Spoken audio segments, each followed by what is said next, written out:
Hello friends, അപ്പോൾ ദാ അമ്മ ഇന്ന് എനിക്കൊരു സ്നാക്സ് ഉണ്ടാക്കി തരാൻ പോവാണ്.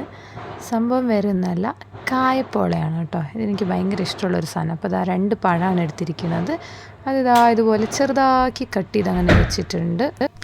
അതിനുശേഷം ഇത് 4 മുട്ടയാണ് എടുത്തിരിക്കുന്നത്. അപ്പോൾ ഒരു പഴത്തിന് 2 മുട്ട എന്നുള്ള കണക്കിലാണ് എടുത്തിരിക്കുന്നത്. പിന്നെ അതിൻ്റെ കൂട്ടത്തിലേക്ക് നമ്മൾ കുറച്ച് ഷുഗർ ആഡ് ചെയ്ത് കൊടുക്കുക. അപ്പോൾ നിങ്ങൾക്ക് എത്ര മധുരം വേണോ അതിനനുസരിച്ച് ആഡ് ചെയ്യുക. നമ്മളിവിടെ എടുത്തിരിക്കുന്നത് ഒരു 3 സ്പൂണും കുറച്ചും കൂടി എടുത്തിട്ടുണ്ട് കേട്ടോ. 3.5 സ്പൂൺ എടുത്തിട്ടുണ്ട്. അപ്പോൾ കുറച്ച് അത്യാവശ്യം പഴമൊക്കെ ഉള്ളത് കൊണ്ടിട്ടാണ് ഇങ്ങനെ എടുത്തിരിക്കുന്നത്. പിന്നെ നന്നായിട്ട് അതിനൊന്ന് ബീറ്റ് ചെയ്തെടുക്കുക.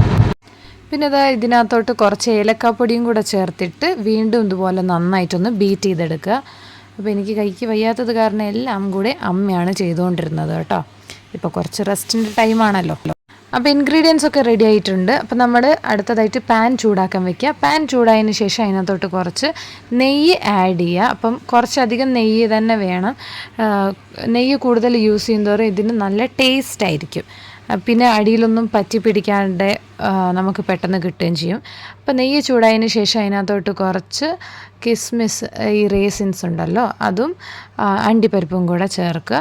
കാഷ്യൂവും റേസിൻസും കൂടെ നന്നായിട്ടൊന്ന് ചൂടാക്കിയെടുക്കുക.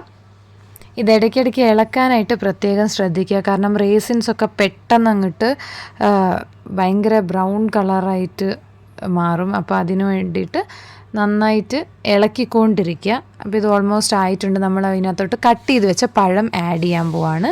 ഇതാ നമ്മൾ പഴമൊക്കെ ഇതിനകത്തോട്ട് ചേർത്ത് പഴമൊന്ന് നന്നായിട്ട് വാട്ടിയെടുക്കേണ്ടതാണ് കേട്ടോ. അപ്പോൾ നന്നായിട്ട് ഇളക്കി കൊടുക്കാനായിട്ട് പ്രത്യേകം ശ്രദ്ധിക്കുക. കാരണം ഇത് പഴമൊന്നും കരിഞ്ഞു പോകാനോ ഒന്നും പാടില്ല. പഴമായാലും നമ്മുടെ റേസിൻസ് ആയാലും കാഷ്യൂ ആയാലും ഒന്നും കരിഞ്ഞു പോകരുത്. അപ്പോൾ ഇതിനകത്ത് ഇച്ചിരി കൂടെ നെയ്യിൻ്റെ ആവശ്യമുണ്ടായിരുന്നു. നമ്മൾ സ്റ്റാർട്ടിങ്ങിൽ ചേർത്തത് കുറച്ച് കുറഞ്ഞു പോയി എന്ന് തോന്നി. അപ്പോൾ നമ്മൾ കുറച്ചും കൂടെ ആഡ് ചെയ്തിട്ടുണ്ട് ഇതിനകത്തോട്ട്. അപ്പോൾ നിങ്ങൾ നെയ്യ് ഇത്തിരി അധികമായി എന്ന് വിചാരിച്ച് കുഴപ്പമൊന്നുമില്ല. കാരണം അതിൻ്റെ ടേസ്റ്റ് കൂടുകയുള്ളൂ. പിന്നെ നെയ്യ് നല്ല ഫാറ്റാണ്. അപ്പോൾ നമ്മളത് നെക്സ്റ്റ് ഇത് ക്ലോസ് ചെയ്ത് വെച്ചൊന്ന് വേവിക്കുകയാണ്.